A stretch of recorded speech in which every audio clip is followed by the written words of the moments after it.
ये कहानी कमज़ोर दिल वालों के लिए नहीं है। ये उस शहज़ादी की कहानी है जिसका नाम लेते ही महल के आईने ढूंढले पड़ जाते थे, जिसके कदमों की आहट रात के 3 बजे कैद खानों में सुनाई देती थी। कहते हैं जब ज़मीन पर इंसाफ मर जाता है ना, तो उसे जिंदा करने के लिए किसी को कब्र में उतरना पड़ता है। आज की रात वो कहानी सुनो जो दीवारों ने सालों तक अपने सीने में दफन रखी, और जब सुबह मिली तो एक बादशाह का तख्त चीख उठा। सल्तनत काशी, जहां दिन में इंसाफ के तराजू झुलते थे, वहीं रात को किसी एक कमरे से जंजीरों के रोने की आवाज आती थी। बादशाह सलमान, जिसके नाम से जालिम की रूह कांप जाती थी, उसकी एक ही कमजोरी थी, शहजादी आलिया। चांद जैसी पर रात जैसी खामोश, वो दिन में यतीमों के सर पर हाथ रखती और रात को गायब हो जाती। पहली बार जब खबर उड़ी, महल ने हंसकर उड़ा दी। शहजादी है, परी होगी, उड़ जाती होगी। लेकिन जब तीसरी रात बुड्ढा गार्ड रईस मुंह के बाल दरबार में गिरा, हुजूर, दीवार खुल जाती है और शहजादी उस अंधेरी कब्र में उतर जाती है। उस रात बादशाह ने पहली बार मौत को महसूस किया। 8 पहरेदार, नंगी तलवारें, फिर भी सुबह शहजादी बिस्तर पर, न दरवाजा हिला न हवा सरकी। तो फिर वो निकलती कहां से थी? कौन था वो जिसे मिलने शहजादी कब्र में उतरती थी? बादशाह ने फैसला किया, आज मैं खुद उस मौत का पीछा करूंगा। आधी रात, महल मुर्दा, सिर्फ एक मोमबत्ती की लाश जैसी रोशनी, और उस रोशनी में शहजादी, वो चली नहीं, हवा में बह रही थी, सीधा उस दीवार की तरफ जहां बादशाह का बचपन बीता था। उसने हाथ रखा और पूरी दीवार अंदर को खुल गई।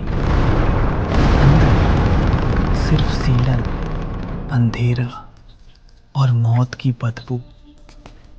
नीचे 100 सीढ़ियां, हर सीढ़ी पर जैसे किसी की चीख लिखी हो, और सबसे नीचे लोहे का दरवाजा, और उस पर जंग से लिखा था, यहां इंसाफ दफन है। अंदर से कोई खानस रहा था, नहीं, कोई मर रहा था, थोड़ा थोड़ा, हर रोज। शहजादी ने दरवाजा खोला। अंदर एक जिंदा लाश, हड्डियों से चमड़ा लटका हुआ, आंखें अंधेरों ने खा ली थी। पैरों में 7 साल पुरानी जंजीरें जो उसका गोश्त खा गई थी। शहजादी उसकी गोद में सर रखकर बच्चों की तरह फूट फूट कर रो पड़ी।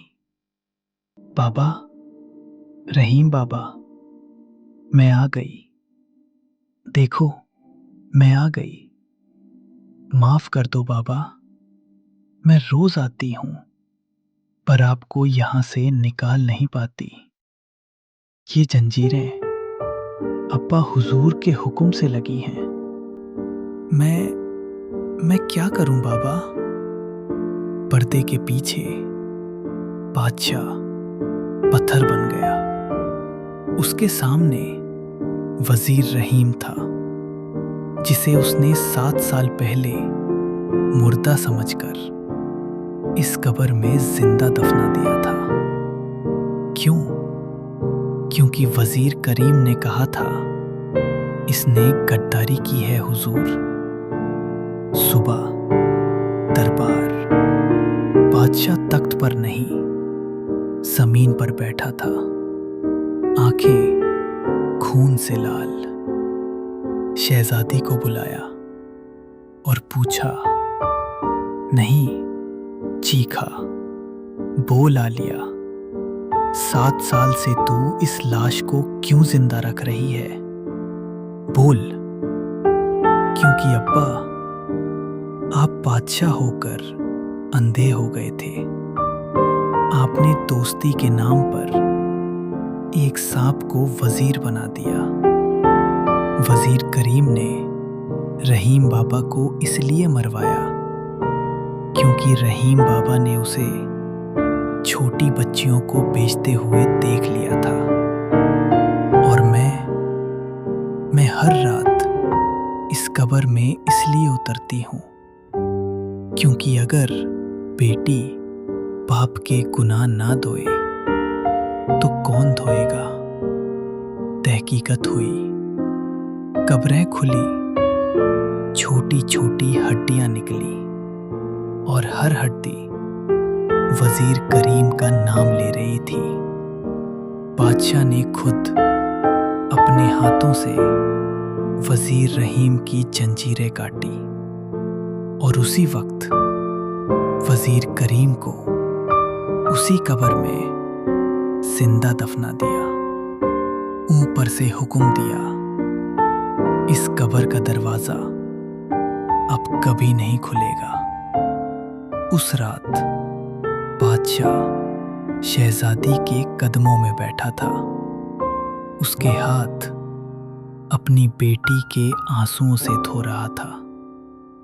मुझे माफ कर दे आलिया, मैं बादशाह के तख्त पर बैठकर जहन्नम का दरवाजा बन गया और तू, मेरी बेटी, 7 साल तक हर रात उसी जहन्नम में उतरकर जन्नत ढूंढे करती।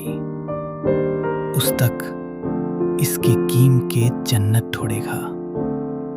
उस कभी 7 साल तक हर रात बस अब्बा अब इंसाफ जाग गया है। तो याद रखना, कभी कभी इंसाफ को जिंदा रखने के लिए किसी शहजादी को हर रात अपना काफन पहनकर कब्र में उतरना पड़ता है, क्योंकि कब्रें सिर्फ मर्दों को नहीं, सच को भी दफन करती हैं।